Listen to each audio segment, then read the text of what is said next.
Hello everyone. So this video is on long-term carnivore diet, what I've experienced with long-term ketosis, having done this numerous times. So my first stint with ketosis is when I was 16, and that, or like 15, 16, that went pretty well. And I was following bulletproof diet, and where I went wrong was lack of sodium, which ended up with me like peeing and pooping blood and having erectile dysfunction and a candida rash and all this stuff. But it was really like lack of sodium. So now I have literal salt pills with me at all times, because those really help my brain function.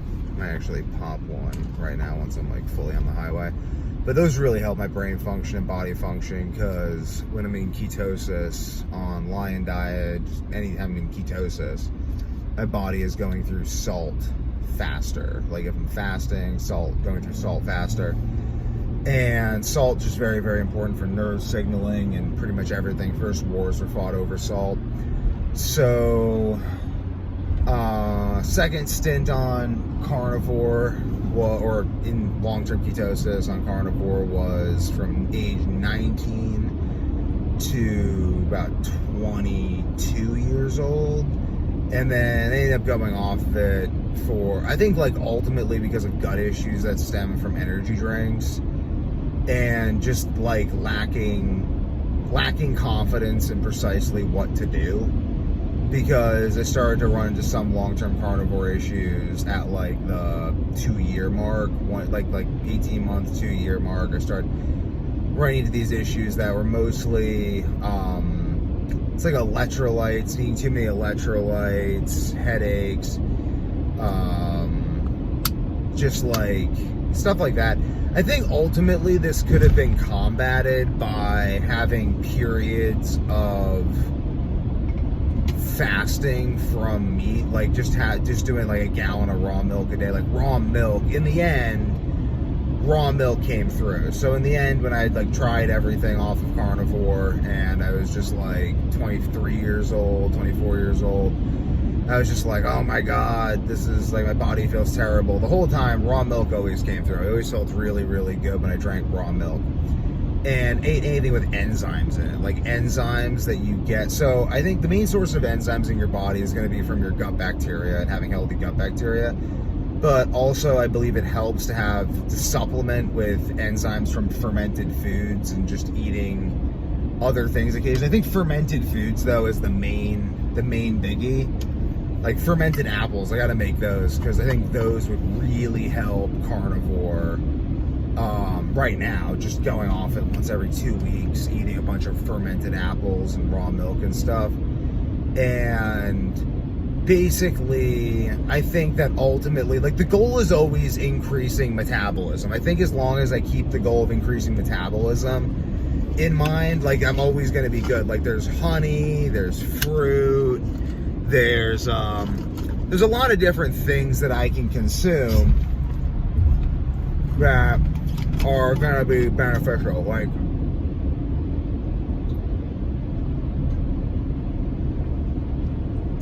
I've never really seen any evidence that like vegetable consumption is actually necessary, like consumption of leaves and stuff. Never really seen any evidence that that's actually necessary. I want to do more research into that, more looks at Nutrition and Physical Degeneration, the book by Weston A. Price.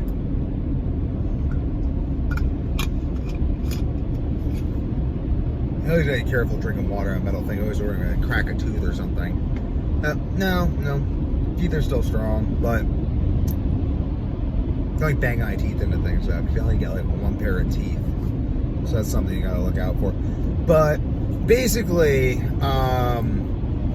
carnivore for me, I think carnivore falls under the metabolic typing framework of William Bolcott. He illustrates that really well in his book, and basically he just goes through observing a lot of the work of Weston A. Price and basically saying, okay, so there are people who vary in what they can consume for a variety of reasons. Let's call these metabolic types. And basically the idea is that you can be perfectly healthy and need to consume primarily meat, or you can be perfectly healthy and need to consume primarily carbohydrates, and that both of these modes of being, while flexible, constitute metabolic types, can fall anywhere on the spectrum. And basically, I think this has to do with RNA of like our microbiome and DNA, and like our cells. Like I think like ultimately our mitochondria, we get our mitochondria from our mothers, and I think that the mitochondrial RNA has some correspondence with the RNA of the microbiome of our gut, and I think that probably has to do with the metabolic type and like what we're meant to consume at a cellular level. Like my cells seem to always do better in ketosis. Like I just always have had more energy in ketosis, and while I have been able to do carb-based diets for periods of time, it's always like unstable. Like I always end up getting injured, getting inflammatory issues, or like I get like a baker's fucking cyst on my knee, or my knee swelled up. It was crazy. I was 18. That was like only like a year off of ketosis. And like 2 years in, I was having a lot of issues. And then I started reintroducing more and more meat until eventually I just went full carnivore. I did that for 2.5 years, and that was really useful. Then I ended up going off of that. I think really just due to like impatience with my own body and health. Like I really didn't appreciate the health that I built to a large degree, and I was like, okay, well, I can just go do whatever I want now. I don't know, like I wasn't getting the results I wanted on carnivore, and whereas I probably should have just gone and eaten only ribeye and like gone higher fat. I don't know though. It was also a lot of the framework I was using at the time. Like I was in the framework that like everything but meat is toxic. And I don't think that now. Like I consume large amounts of green tea now, and that is very, very, very helpful for me. I need to do that. Chlorella I find very helpful. Spring water is very helpful. The supplements I take, like B vitamins and stuff, are very helpful. And like raw milk, like consuming raw milk I find very helpful. Probably fermented foods. I should probably just get like back on the fermented apple train.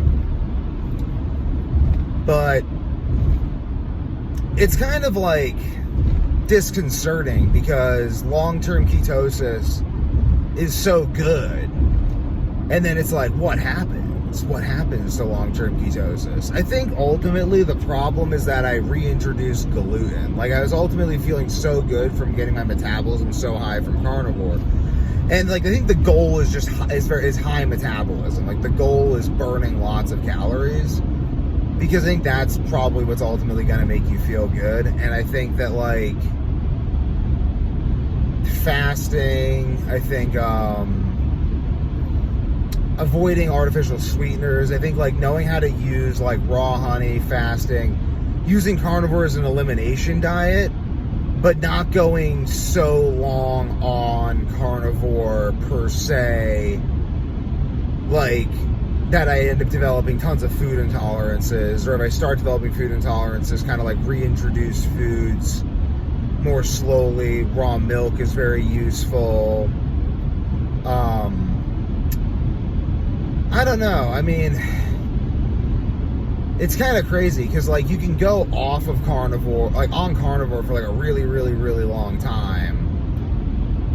I think ultimately I was doing other stuff on carnivore though. Like I would consume alcohol at points in times. I'd be like, oh, I feel really good. I consume alcohol. I'd be like, oh, I'm poisoned. And I would consume like gluten and stuff. And I think that these things on a long time frame ultimately injured my gut, and that made it, along with the artificial sweeteners and stuff, ultimately made it so that I would end up absorbing a lot of iron and stuff. I think the artificial sweeteners were really, really bad.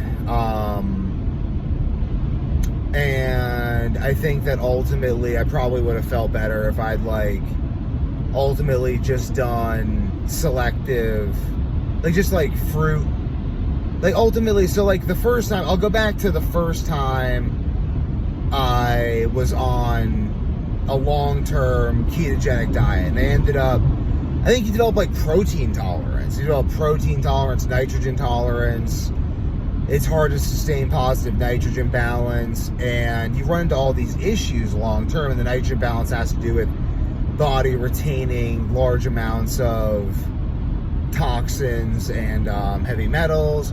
So I think that once in a while doing fasts on carnivore, like after an initial period of healing has kind of been passed, doing fasts on carnivore, doing protein fasts on carnivore, going off like eating like fruit, like well tolerated fruits,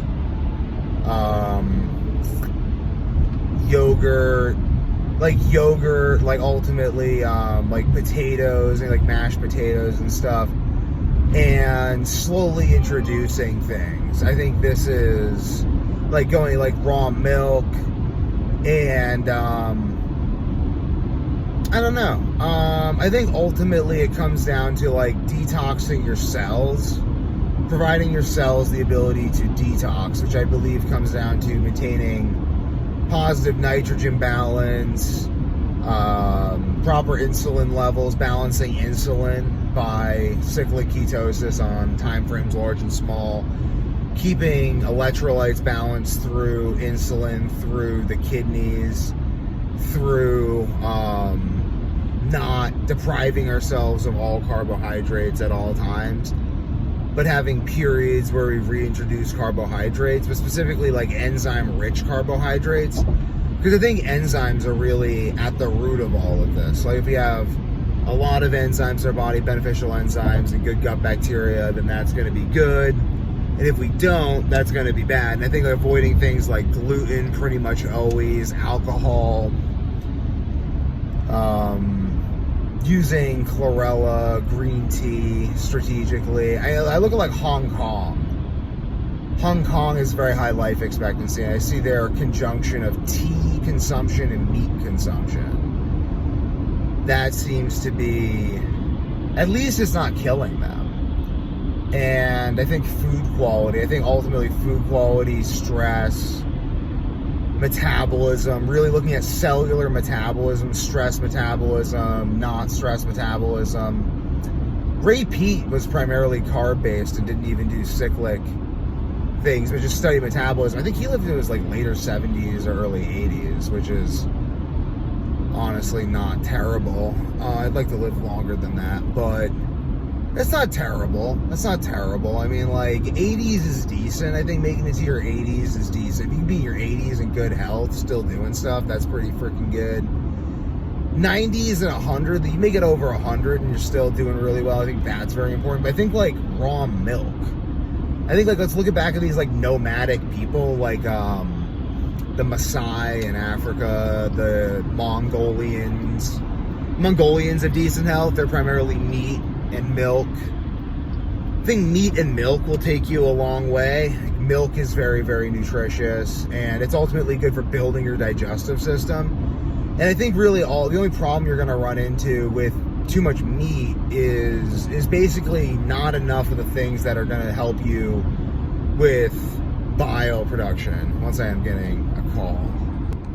So ultimately,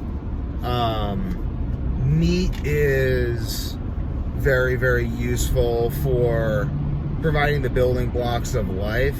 But I think that we should look, like, regardless of if we're vegan, vegetarian, like whatever's going on. Well, not vegetarian, but if you have like a carb-based metabolic type, for instance, or you have a protein-based metabolic type, or you have like, we all start off our life drinking milk. So I think that pretty much all the metabolic types are going to benefit from consuming milk. So like milk can be like a metabolic reset. You can go on to like fasting while drinking milk, I think is very good. We can look at the Nordic countries that seem to maintain health for a long time. They consume a lot of milk. I mean, we are mammals, so raw milk I think is very useful. But I think that just being aware that going off of carnivore can be useful, and then keeping it high fat, being aware of like meal timing, and then having the gall, which I think is funny because gall comes down to bile. That's where that comes from. And having the gall to consume something other than meat, even when meat's been basically your salvation, because that can ultimately, if you go look up bile production, like that can ultimately help you with bile production. Like a lot of this is, I think, is maintaining high bile production and preventing gallstones. Like water quality, I think, is very important. Like just because you're on a carnivore diet doesn't mean you can neglect all these other things. But then also, I don't know, high metabolism, you don't want high metabolism to crash. That's another problem people can experience. But ultimately, I think a lot of problems with carnivore aren't really problems with carnivore. It's more the fact that our bodies do need to switch from time to time. It's like if you're having trouble with meat at some point, introducing enzyme-rich foods, yogurt, like fasting in some sense from meat while consuming like just primarily animal-based foods as well, like honey, yogurt, letting your body kind of like have a period of cyclic meat eating before going back into heavy meat eating. I think it may, like seasonal, treating it that way may be useful. The high fat is definitely useful, going like very high fat. Not being dogmatic about it, but also keeping in mind that returning to high fat elimination diet, ribeye based ways of eating can be very, very, very helpful. I think even like eat carbs, like eat a bunch of raw honey and then go and fast, and then go back and like eat meat and stuff, having periods of fasting. And I don't know. I look into all these like ancient ways of eating, and it seems to me that like the ancient Mycenaeans ate incredibly large amounts of meat as well. So I don't think we should be afraid of the long-term effects of meat consumption. But also, you look at these cultures like Hong Kong, Japan, consume a lot of fermented foods as well. Like I just ferment my own apples. I just do lacto fermentation, and I think lacto fermenting our own foods and then consuming large quantities of them can be very, very, very helpful. Like I just find I feel alive. I feel very alive when I do this. And I also find that when I just dogmatically only consume meat, like there's some craving in my body for something else. And I think that, okay, so when I was in high school and I was 18 and I just come off of ketosis the first time, and I was like, oh God, like this, I felt terrible and stuff. Because I was like, I was just depriving my body. It was really like depriving my body of carbs, though. It wasn't that I needed to not eat meat. Like I still ate a lot of meat, but like not gluten as much. And then I started reintroducing gluten. I think that is pretty much always going to cause me issues. I need to go like a long period of time without gluten. I think a lot of it comes down to like T regulatory cells in the gut as well, and just building those. And I think that like gluten is just no bueno. I think gluten is very much no bueno. And I think that like recording, like once I feel really good, like just recording what it is that made me feel really good, and then taking the time to like make sure that I always feel good, like not just being like, oh, like I should just feel like I'm healed now, so now like just always making sure my health is very high priority.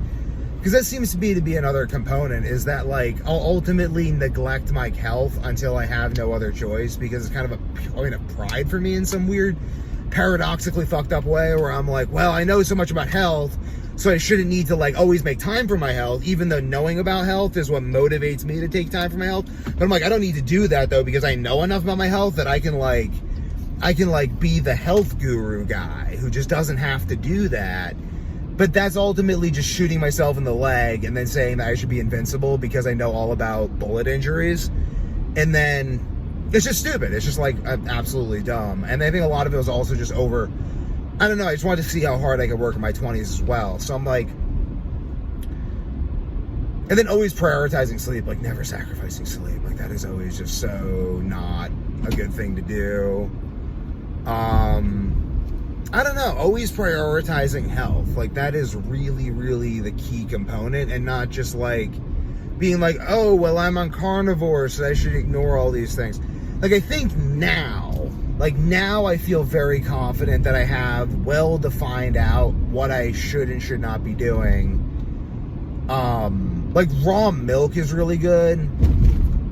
Meat's really good. Like just keeping my consumption of calories high via consumption of all of these foods. And then like when I was 18, I would consume a lot of red meat, but I would kind of cyclically consume it. And then I started like encountering carb-based issues again. I think it's like that's the time to start going back onto a lot of red meat. And I think green tea just helps though. Like honestly, I think green tea kind of ties this all together, because I was consuming a lot of green tea for most of my life, and that was the period of time where I was healthiest. And then the long run, like green tea, I just find so beneficial for my mental health, for like everything. It's just awesomeness. So I think green tea honestly may just balance the iron equation. Like this may just, I'm hoping that this is just some elaborate iron inflammation mitochondria ketosis thing with like nutrients and gut bacteria involved. And like once I've optimized the cyclic nature of all of these systems, that's just like it. And then I just kind of like suddenly, I don't know, spontaneously combust or something at the age of like 120. I don't know. I think like what eventually probably kills us is maybe our own pessimism via the HPA axis. Hopefully that's what it is.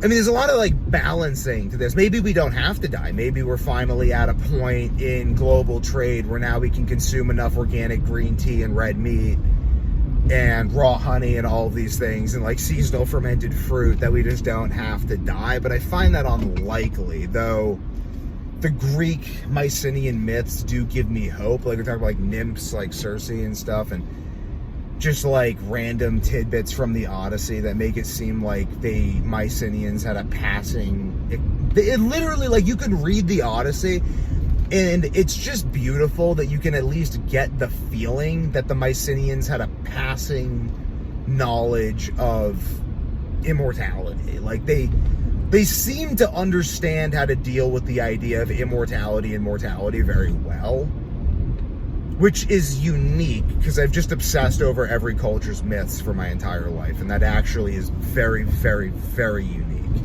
in a very unique way, which is really interesting. It makes you wonder about the Minoans and the culture that the Mycenaeans kind of sprang from. The Mycenaeans, they're very, very fascinating. I don't know. I mean, I feel like death is inevitable to some degree, but like maybe it isn't. But like Jesus came back from the dead. The resurrection to me is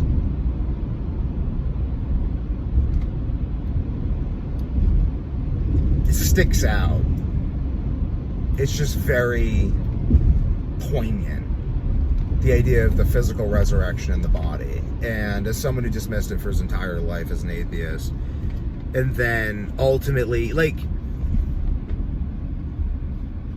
if our thoughts are real, if we can actually describe truth with language, which we appear to be able to do, then God must have become man in a very, very, very deep sense.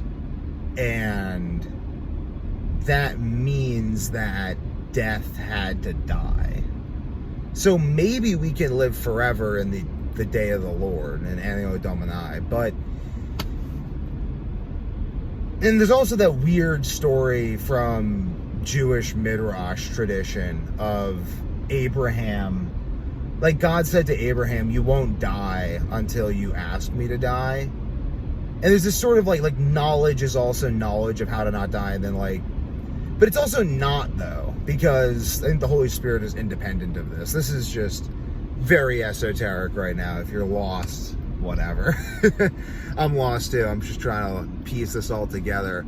Because I don't think you can separate religious conviction from science. Because religious conviction is ultimately just your idea of what a human being is at the most fundamental sense. And we may remove dogma, but I think we have axiomatic presuppositions about the nature of a human being. And then, like, from what I've observed in research, there doesn't appear to be a strict biological reason why we have to die. It's just more so that all the things that keep us alive run down because we don't know how to maintain them. But, like, if we did, and what would that mean? Does that mean cyclic ketosis? Does that mean, like, hibernating during the winter? Like, I'm just throwing ideas out right now because I think there's a lot of different... Like, we think about this stuff within the culture. It's in the unconscious of the culture. It's being expressed through our artwork. Like, the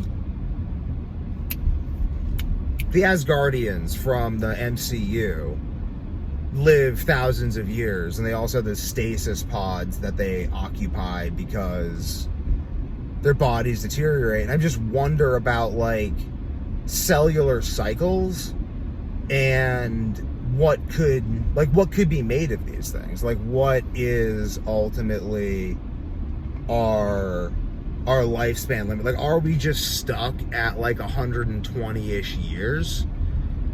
Or was there something to the myths? Is it possible to live longer? And there's intelligent people out there who think it's possible to live longer. There's Brian Johnson, there's others, but people speculate, is it possible to live longer? What would that mean? How could we live longer? I wonder at this too. I wonder what carnivore implies for this, because I've reversed age from carnivore. I had gray hairs just go away. So what does this mean? I mean, is that just temporary? Like, obviously it was temporary, but what does that mean for it to be temporary? Was the DNA damage temporary? How much was it temporary? I don't know. Let me know in the comments below your experience with carnivore and your thoughts on all this. I just think it's very interesting, and I look to build a forum discussing all of this stuff and bring together the greatest minds of our generation to really share all the research on this, because that's what civilization's for, baby. Tune in for more.